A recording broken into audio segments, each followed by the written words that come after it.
एक बात तो समझ में आई हमको कि आरएच पॉजिटिव, आरएच एंटीजन अगर है तो पॉजिटिव, नहीं है तो निगेटिव। बाल वाल सही लग रहे हैं यार?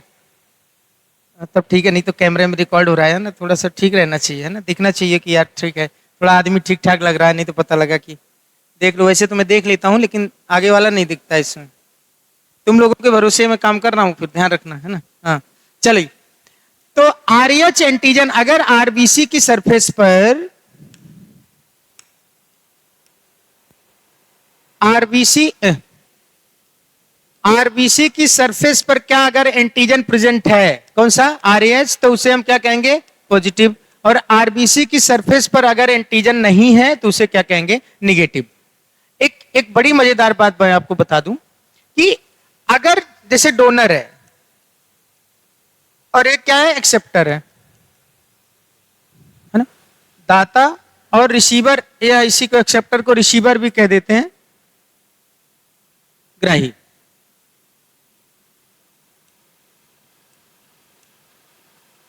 तो मान लीजिए किसी का पॉजिटिव है तो किसी का पॉजिटिव है, तो इसमें कहीं कोई दिक्कत नहीं आएगी, आराम से पॉजिटिव वाले का रक्त पॉजिटिव वाले को दे दो, कहीं कोई दिक्कत नहीं आएगी। अगर निगेटिव है तो कोई दिक्कत वाली बात नहीं है, ये भी बढ़िया काम है। अगर इसका निगेटिव है ये पॉजिटिव है तो भी कोई दिक्कत नहीं है, सब बढ़िया चलेगा। लेकिन अगर गलती से ये पॉजिटिव हो गया और ये निगेटिव हो गया तो ये चीज क्या हो जाएगी, फेल हो जाएगी। लेने वाला निपट जाएगा, देने वाला कभी नहीं निपटता भाई। मरेगा ससुरी लेने वाला, देने वाला तो दे के चला गया। उसको क्या दिक्कत है, देने वाला तो दे के चला गया, लेने वाला के ऊपर दिक्कत है ना। तो ये वाला आप कंफ्यूज मत होना, बहुत कॉम्प्लिकेटेड भी नहीं बनाना चाहता मैं इसको, है ना। आपका जो एग्जाम में क्वेश्चन पूछे जाएंगे वो निकल जाएंगे बस, है ना। तो आपको कौन सी कंडीशन याद रखनी है, डोनर प्लस और रिसीवर या एक्सेप्टर माइनस। ये कंडीशन में ब्लड ट्रांसफ्यूजन नहीं होगा। ब्लड ट्रांसफ्यूजन का मतलब होता है रुधिर आधान। तो इस कंडीशन में ब्लड ट्रांसफ्यूजन पॉसिबल है कि नहीं, ब्लड ट्रांसफ्यूजन, इसको हिंदी में रुधिर आधान कहते हैं, आदान नहीं आधान।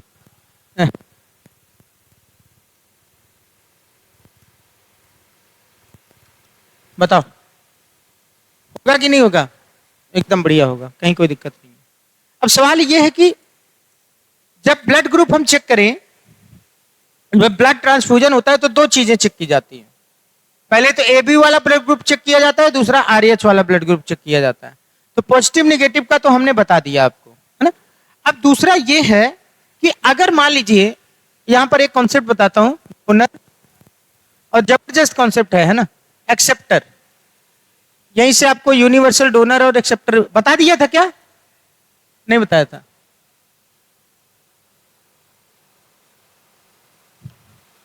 देखो डोनर का हमेशा एजी चेक करो,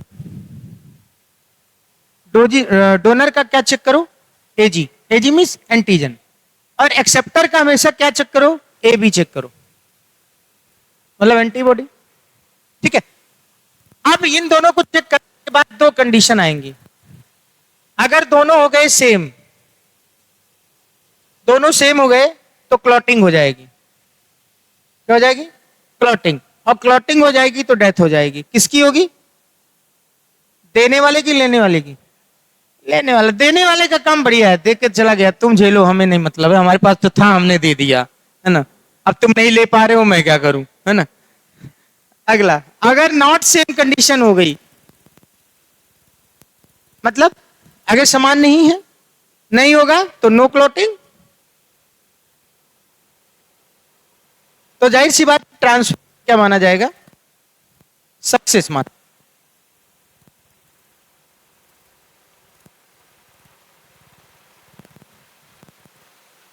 सही है। चलो कैसे, एक आध एग्जांपल देखते हैं। देखो बहुत साधारण सी बात है,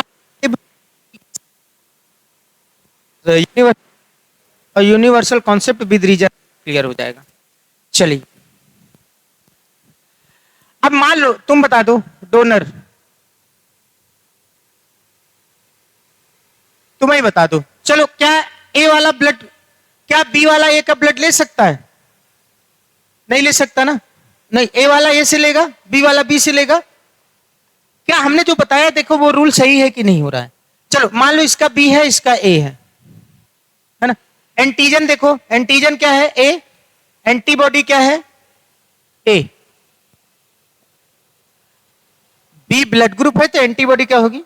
इसमें एंटीजन, इनसे बॉडी, दोनों क्या हो गए? हुए ना। जब सेम हो गए तो किसकी डेथ? रिसीवर की डेथ हो जाएगी। देन मतलब ट्रांसफ्यूजन, ब्लड ट्रांसफ्यूजन क्या हो जाएगा? फेल हो जाएगा। कॉन्सेप्ट वही है ना। अच्छा चलो दूसरा सवाल देखते हैं। एक डोनर हो गया, एक्सेप्ट हो गया। अब डोनर का क्या देख लें, मान लो ए कर दें, इसको भी ए कर दें, तो यहां एंटीजन क्या हो जाएगा? ए। Antigen A. और यहां पर एंटीबॉडी क्या हो जाएगी? बी। अब दोनों क्या हो गई? Antigen antibody not same. अब नॉट सेम तो नो क्लॉटिंग, नो क्लॉटिंग तो ट्रांसफ्यूजन क्या हो जाएगा? ब्लड ट्रांसफ्यूजन क्या हो जाएगा? सक्सेस।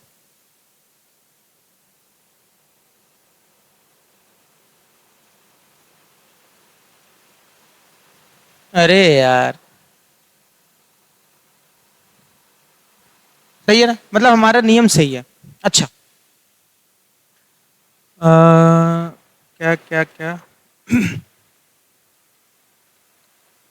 मतलब एक बात तो समझ में आ गया कि ब्लड ट्रांसफ्यूजन का बेसिस क्या है। क्या है ब्लड ट्रांसफ्यूजन का बेसिस? Antigen antibody reaction. क्या है? तो ब्लड ट्रांसफ्यूजन का बेसिस क्या है? ब्लड ट्रांसफ्यूजन बेसिस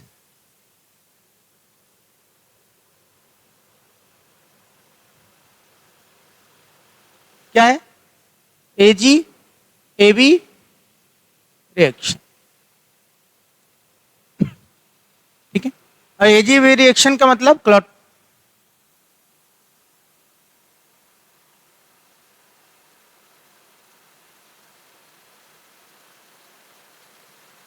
क्लॉटिंग हो भी सकता है, नहीं भी हो सकता। अगर हो गई तो ब्लड ट्रांसफ्यूजन नहीं, वो हो गई मतलब क्लॉटिंग हो भी सकता है, नहीं भी हो सकता है।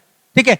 अब अगर हो गया तो ब्लड ट्रांसफ्यूजन क्या होगा? क्लॉटिंग हो गई तो ब्लड ट्रांसफ्यूजन फेल हो जाएगा, और क्लॉटिंग अगर नहीं होगी तो ब्लड ट्रांसफ्यूजन क्या हो जाएगा? सफल हो। समझ गए? इतना क्लियर है? और चलो एक और करके दिखाते हैं आपको। चल अब जो दूसरी बात ये आती है कि हाँ, मान लीजिए आपके पास है डोनर और ये है आपका एक्सेप्टर।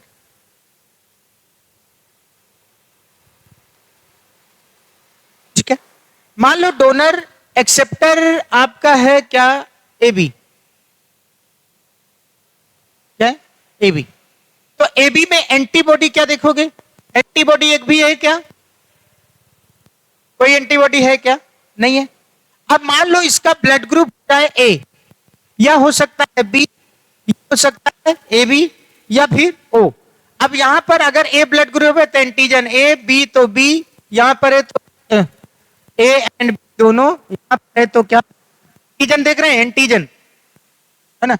ये बताओ जब एंटीबॉडी है ही नहीं, अरे मर गए। अच्छा ब्लड ग्रुप, तो एंटीबॉडी क्या हो गई? नन। ये बताओ चाहे जो सा एंटीजन दे दो, जब एंटीबॉडी है ही नहीं तो एंटीजन रिएक्शन किससे करेगा? कोई भी दे दो ना, किसी कोई भी दे दो, क्योंकि इस पास एंटीबॉडी है ही नहीं। चाहे जो सा एंटीजन आ जाए तो रिएक्शन होगी ही नहीं, तो क्लॉटिंग होगी ही नहीं। तो इसीलिए एबी को हम कहते हैं क्या? यूनिवर्सल रिसीवर या एक्सेप्टर। किसी से भी ले सकता है भाई। अब सवाल ये है कि पॉजिटिव और निगेटिव वाली कहानी और क्लियर कर लेते हैं। ठीक है ना। अच्छा ये बताओ अगर पॉजिटिव है तो पॉजिटिव वाला निगेटिव को दे सकता है क्या? पॉजिटिव वाला निगेटिव को दे सकता है क्या? या निगेटिव वाला पॉजिटिव से ले सकता है क्या? नहीं ले सकता ना। ये वाला काम क्या हो गया? नहीं, एक मिनट, हाँ एक मिनट, एक मिनट रुक जाओ, पीछे जाऊंगा मैं थोड़ा।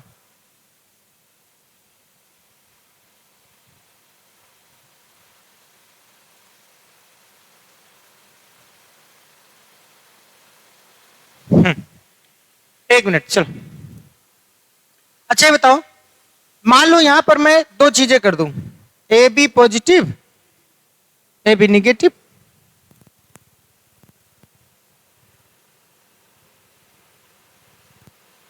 अब मैं इसको यूनिवर्सल, एक तो क्लियर हो गया, ए बी जो है यूनिवर्सल निगेटिव है। अब सवाल ये है कि पॉजिटिव वाला कि निगेटिव वाला?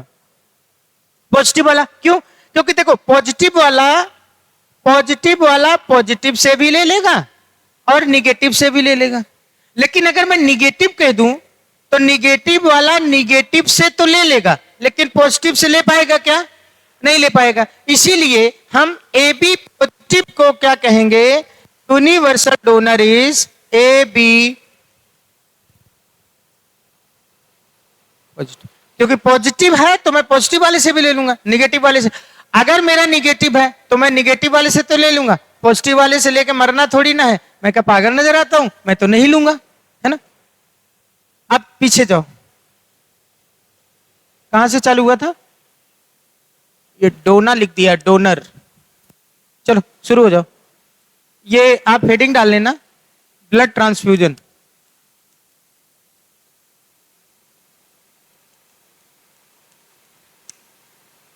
चलो शुरू हो जाओ।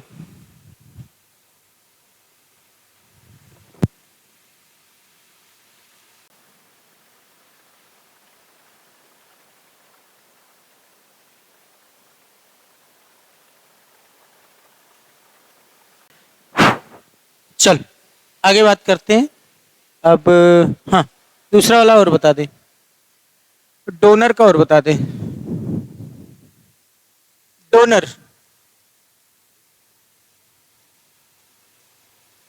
चलो डोनर को वो कर लेता हूं, डोनर को क्या मान लेता हूं? सुनते रहो भाई। डोनर को वो मान लेता हूं। अच्छा बताओ, डोनर में एंटीजन कौन सा है? एक भी एंटीजन नहीं है। अब मान लो एक्सेप्टर का ए भी हो सकता है, बी भी हो सकता है, ए बी भी हो सकता है और ओ भी हो सकता है। यहां पर एंटीबॉडी क्या बी, यहां पर ए, यहां पर दोनों है तो एक भी नहीं, यहां पर है तो दोनों नहीं। यहां तो एंटीबॉडी देखना है ना, एंटीबॉडी तो दोनों हो जाएंगी ना। हाँ हाँ हाँ भाई, इतना क्लियर। अच्छा ये बताओ, एंटीजन है ही नहीं, इसको दे दो। एंटीजन जब है ही नहीं तो चाहे जिसको दे दो भाई, रिएक्शन होगी एंटीजन एंटीबॉडी के बीच में। एबी वाले केसेस में क्या हुआ? एंटीबॉडी ही नहीं थी, तो चाहे जो सा एंटीजन आए। यहां पर एंटीजन है ही नहीं, चाहे जिसको दे दो कोई दिक्कत ही नहीं आएगी। ठीक है, तो ओ को हमने क्या कहा? Universal donor. क्या कहा? यूनिवर्सल डोनर का हमने। अब सवाल यह है कि पॉजिटिव या फिर निगेटिव। ठीक है, तो अब निगेटिव, जैसे मान लो निगेटिव है तो निगेटिव वाला किसको दे सकता है? पॉजिटिव को दे सकता है। हाँ दे सकता है। और निगेटिव वाला निगेटिव को दे ही सकता है। लेकिन अगर मैं कह दूं पॉजिटिव हो तो पॉजिटिव वाला पॉजिटिव को तो दे सकता है, लेकिन निगेटिव को दे सकता है क्या? बोलो, नहीं दे सकता ना। तो कौन सा यहां पर सही होना चाहिए? O negative. तो ओ निगेटिव को हम क्या कहते हैं? Universal donor. A B positive, आपसे क्वेश्चन जब पूछा जाएगा तो ए बी पॉजिटिव और ओ निगेटिव, ये आप याद रखना। बाई चांस कभी रीजनिंग पूछते हैं कि क्या कारण था तो आप बता देना। ठीक है, इसी बात पर एक और बात तुरंत बता दे रहा हूं क्योंकि बाद में परीक्षा होना पड़े। एक डिजीज है जिसका नाम है एचटीएन, बहुत ज्यादा तो नहीं बताऊंगा, पूरा नाम है haemolytic disease of newborn. Haemolytic disease of newborn, इसी का नाम है इरिथ्रोब्लास्टोसिस फीटैलिस।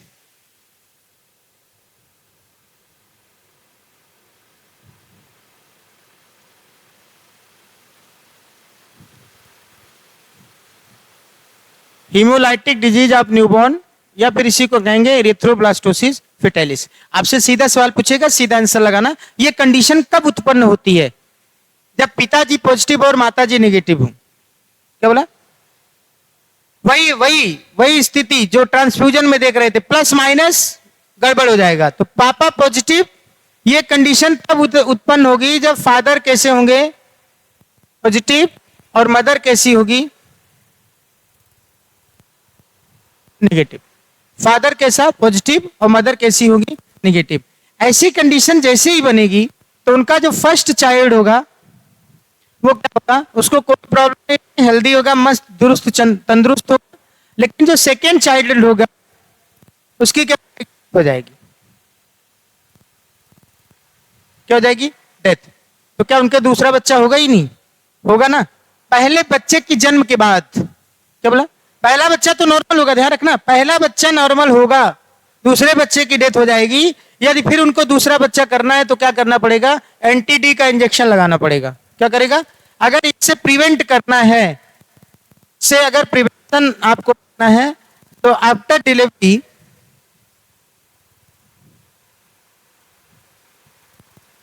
इंजेक्शन लगाना है टीडी का। कई नाम से आते हैं, अलग अलग कंपनियां अलग अलग ब्रांड के नाम से बनाती हैं। रोगैम, रोगैम इंजेक्शन, ROGHAM।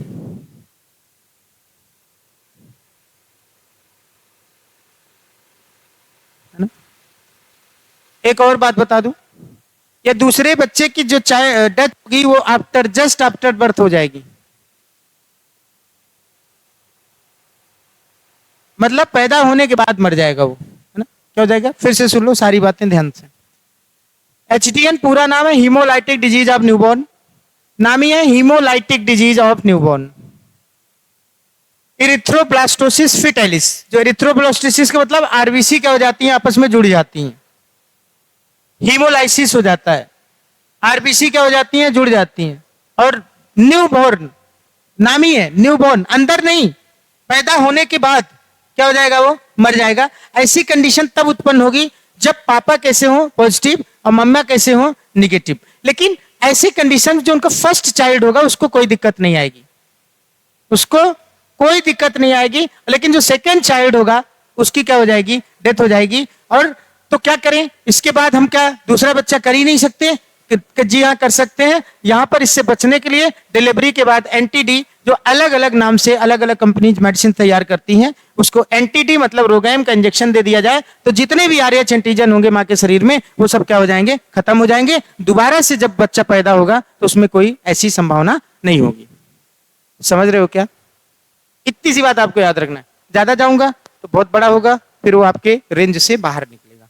आपको क्वेश्चन जब भी मिलेगा इसका फुल फॉर्म, कैसी कंडीशन, ये और उसका प्रिवेंशन, है ना। ये फटाफट लिखो जल्दी। और किसी केस में नहीं होगा, बस एक ही केस याद रखना। आपसे पूछेगा HDN के केस हैं, जब मम्मा निगेटिव, पापा निगेटिव, मम्मा पॉजिटिव, पापा निगेटिव, दुनिया भर के घुमाएगा फिर आएगा। आप तो बस ये याद रखना, पापा पॉजिटिव, P से पापा, पापा पॉजिटिव, बस बात खत्म। और मम्मा निगेटिव। भैया एक टर्म है कोगुलेशन, ब्लड कोगुलेशन, रुधिर का स्कंदन, ब्लड कोगुलेशन, रुधिर स्कंदन जिसे कहते हैं रुधिर का थक्का जमना।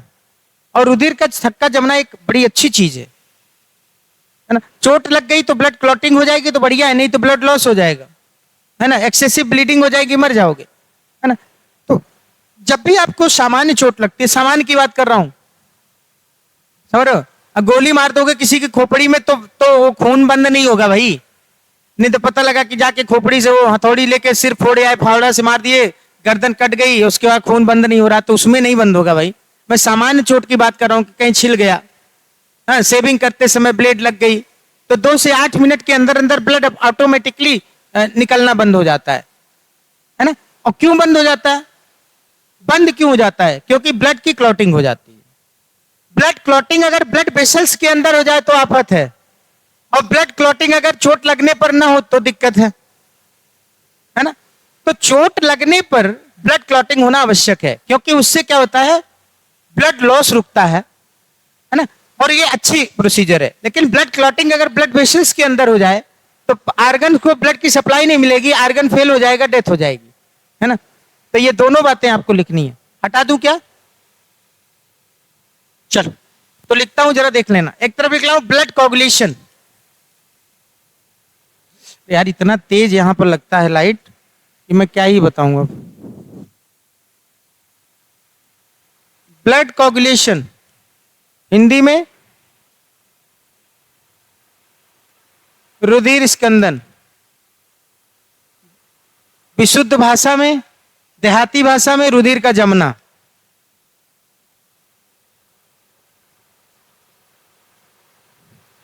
समझ गए? तो जब लगी आपको चोट, क्या लगी? चोट।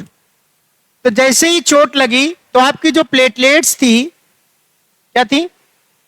अरे यार, प्लेटलेट्स, जो आपकी प्लेटलेट्स थी ना, ये प्लेटलेट्स ने थ्रोम्बोप्लास्टिन का सिक्रीशन किया। Thromboplastin secretion.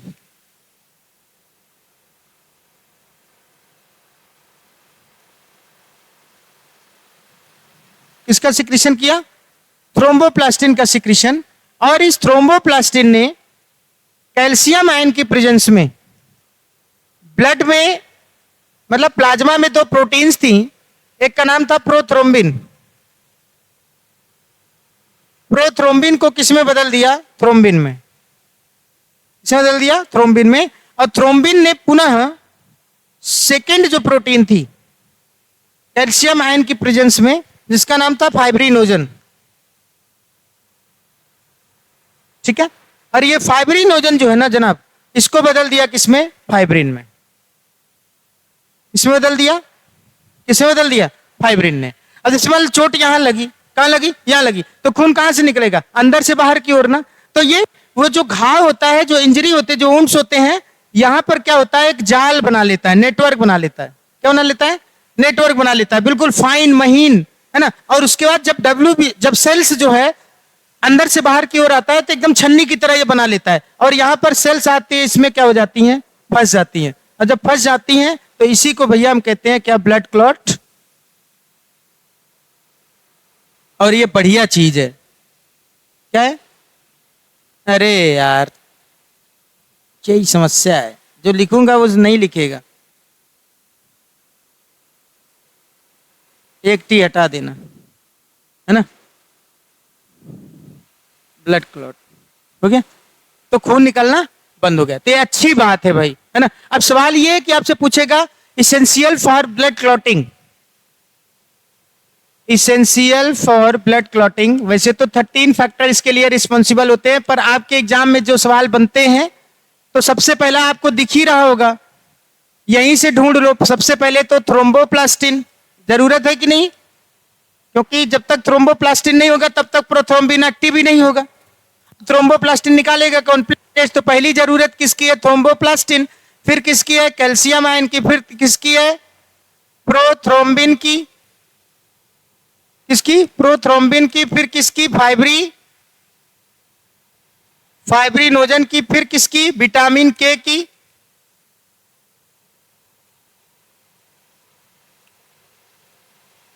कम से कम वैसे तो 13 फैक्टर से जरूरी होते हैं ब्लड क्लॉटिंग फैक्टर्स, लेकिन ये सब आपके काम की चीज नहीं। फिलहाल इतना जरूर याद रखना। आपसे पूछता है कौन सा विटामिन ब्लड क्लॉटिंग के लिए जिम्मेदार है? विटामिन के।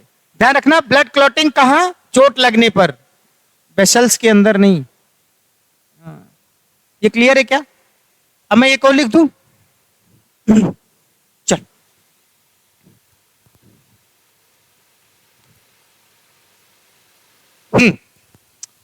एंटीकॉगुलेंट्स।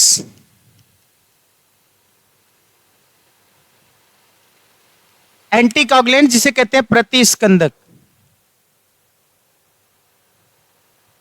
अच्छा, एक चीज तो लिखे ही नहीं यार, ना तुमने हमसे कहा ब्लड कोगुलेशन है क्या? द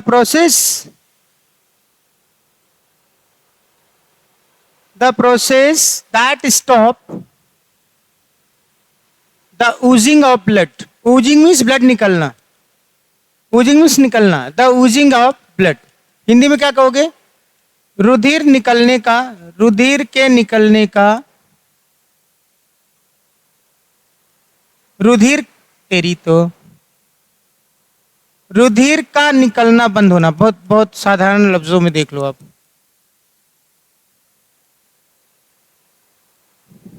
है ना। ये तीसरी बात याद रखना। चल, तो फिर जनाब एंटीकागुलेंट्स जो ब्लड क्लॉट को बनने ही ना दें, क्या बोला? Anticoagulant substances that prevents blood clotting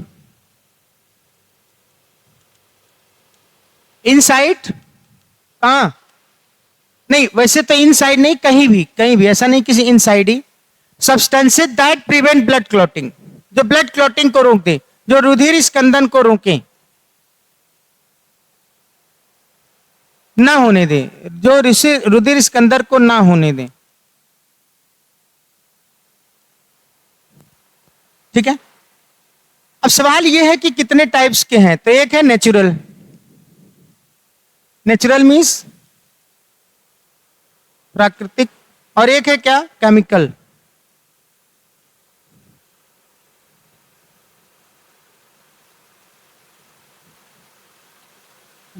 तो प्राकृतिक में आपको दो एग्जांपल याद रखना है, जानते हो कौन सा? एक तो याद रखना है हिपैरिन, क्या है? हिपैरिन। और दूसरा आपको याद रखना है क्या? हीरोडिन। अरे बाप रे, हिपैरिन, हिपैरिन कहां पाया जाता है? इन ह्यूमन ब्लड, कहां? मानव ब्लड में। इट प्रिवेंट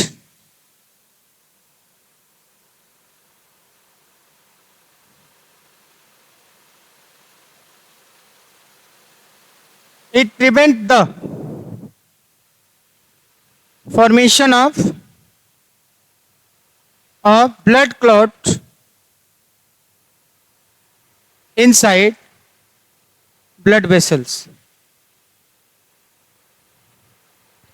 मतलब रुधिर वाहिनियों में के अंदर क्लॉटिंग को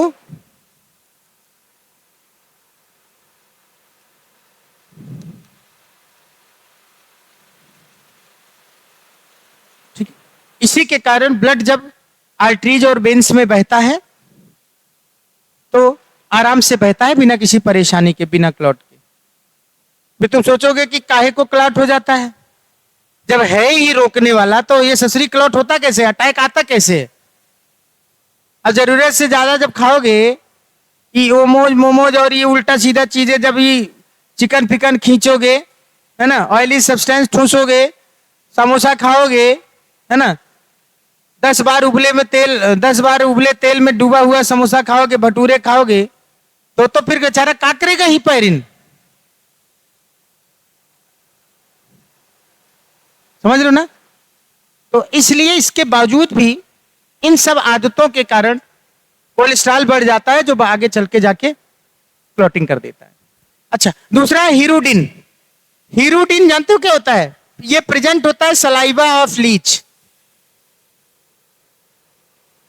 और लीच का वैज्ञानिक नाम है, जूलॉजिकल नेम है हीरोडिना।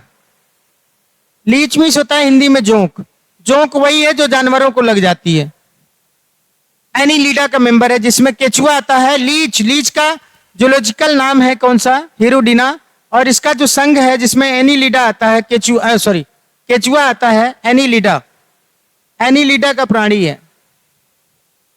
देखा होगा जोंक आपने, वो जानवरों में लग जाती है, जब तालाब वालाब में जाते हैं, काली काली सी होती है ना, और इसके बाद वो छोटी सी होती है, बढ़ जाती है, खून पी के बढ़ जाती है। तो वो बचपन में क्या होता था, हाँ जो भी नाम देते हो लोकल में वो नहीं पता है, पर उसमें जो, तो उसमें क्या नमक डाल देते थे जब ऐसे आते थे, लगभग सभी ने डाला होगा एक आध बार, अगर गाँव के रहे होगे तो वो खून निकाल देते थे, उसको मार देते थे, है ना। सोचो कितने पाप किए होंगे। ऐसे 2-4 को तो हमने मारा ही है ना, है? अरे तुमने बहुत मारे हैं। चलो, तो उसी वाली रो में रहेंगे अपन, जहां में तेल की कढ़ाई में फ्राई होता है। बस हाँ, ये डिसाइड नहीं है ना। चलो, हीरोडिन क्या? सलाइवा ऑफ लीच, हीरोडिना, एनीलिडा, और क्या? एनीलिडा का मेंबर है, जिसमें वाम आता है। और एनिलिडा में ही अर्थवाम आता है। तो बढ़िया बात है। और इसी के कारण तो है, इसी के कारण तो वो अपने शक्कर से खून को चूसती रहती हैं आराम से, और थक्का बनता ही नहीं। थक्का बन जाएगा तो खून उनके मुंह में जाएगा नहीं उनके शक्कर द्वारा, तो इसलिए एंटीकागुलेंट सलाइवा से निकालती रहती हैं और बढ़िया दमादम जो है अपना कार्यक्रम काली चालू करती रहती हैं। अच्छा, फिर केमिकल में, केमिकल में आपने बड़ा नाम सुना होगा ईडीटीए का, एथिलीन डाइएमीन टेट्राएस्टिक एसिड। बदलूंगा इसको, एथिलीन डाइएमीन टेट्रा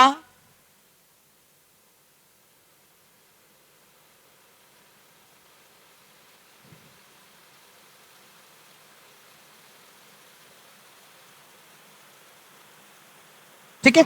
और इसका मोस्टली इस्तेमाल करते हैं ब्लड बैंक में।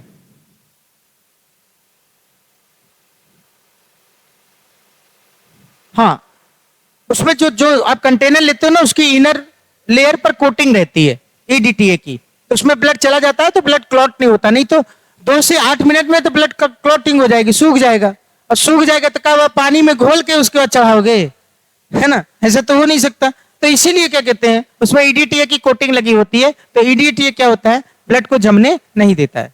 ठीक है, और भी बहुत सारे हैं। सीपीडी है, सिट्रेट फॉस्फेट डेक्सट्रोज।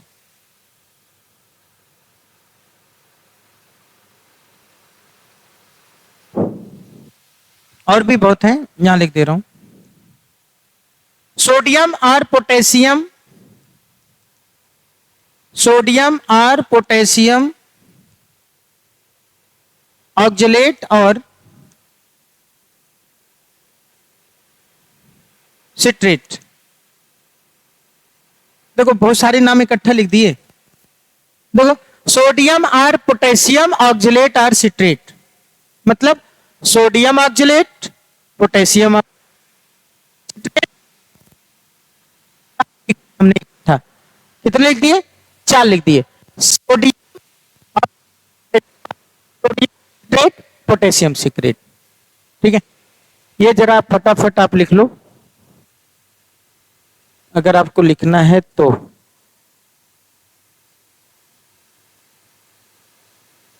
यहां से, यहां से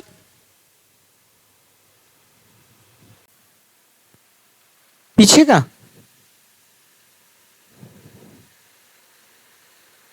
ये वही तो मैं कह रहा हूं।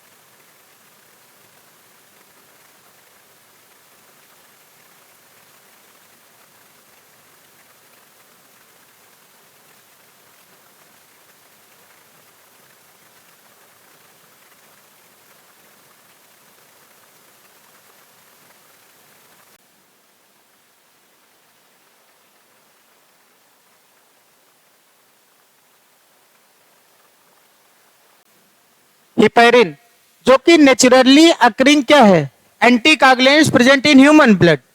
इट इज केमिकली प्रोटीन और कार्बोहाइड्रेट और लिपिड। तो it is carbohydrate not protein, है ना? कभी कभी कंफ्यूजन हो जाता है क्योंकि मैक्सिमम चीजें प्रोटीन ही हुए हैं, वहां पर देखने को मिलेगा अगर पीछे जाके देखो।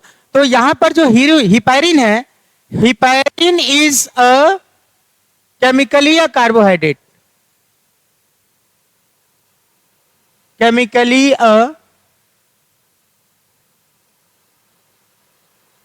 ये भी आप ध्यान रखना थोड़ा सा, है ना? और यहीं से ब्लड खत्म भी हो रहा है ना? बाकी कल बात करेंगे ह्यूमन हार्ट पे, है ना? मानव का दिल कैसा होता है।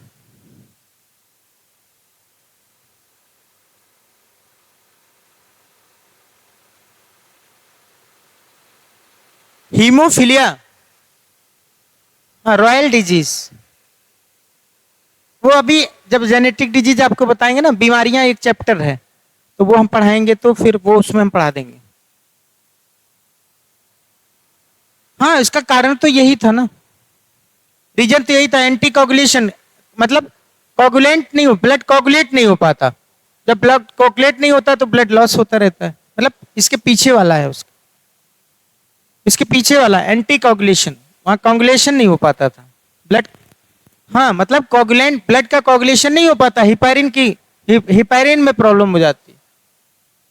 नहीं, हिपैरिन में नहीं। क्या तुम क्या पूछ रहे हो ये तो बताओ पहले, क्या पूछ रहे थे? वो तो जीन म्यूटेशन के कारण होता है। डिस्टरबेंस तो तब होगा जब जीन म्यूटेशन में हो जाएगा, तब जो कोगुलेशन होता था ना, तो कोगुलेशन नहीं होता है। जब कोगुलेशन, ब्लड क्लॉट नहीं होता है, तो इसलिए क्या होता है, कंटिन्यू ब्लड निकलता रहता है।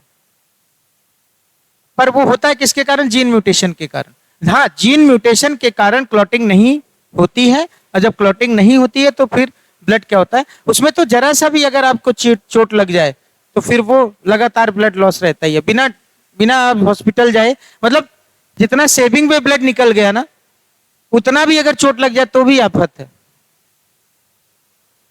ये हो जाता है। वो भी दो होती है, हीमोफिलिया ए, हीमोफिलिया बी, ब्लीडर्स डिजीज और क्रिसमस डिजीज कहते हैं। हीमोफिलिया की तो खैर ब्लीडर्स डिजीज कहते ही हैं, हीमोफिलिया बी क्रिसमस डिजीज के नाम से जानी जाती है। बताऊंगा अब उसको, बीमारी वाला चैप्टर, चूंकि बीमारी आपके सिलेबस में भी है, तो बीमारी से क्वेश्चन आ जाते हैं, तो वहाँ सारी बीमारियां, वायरस, बैक्टीरियल और ये सब, मतलब बहुत डिटेल में नहीं पढ़ाना है, पर मोटा मोटा जैसे उसका रीजन क्या हो गया, जैसे हीमोफिलिया कितने प्रकार के, उसका रीजन क्या है, बस अपन को इतना ही काम करना है। अभी एक पेज और है क्या? खत्म? दी इंड। बहुत बहुत धन्यवाद आप सभी लोगों का, बच्चों का।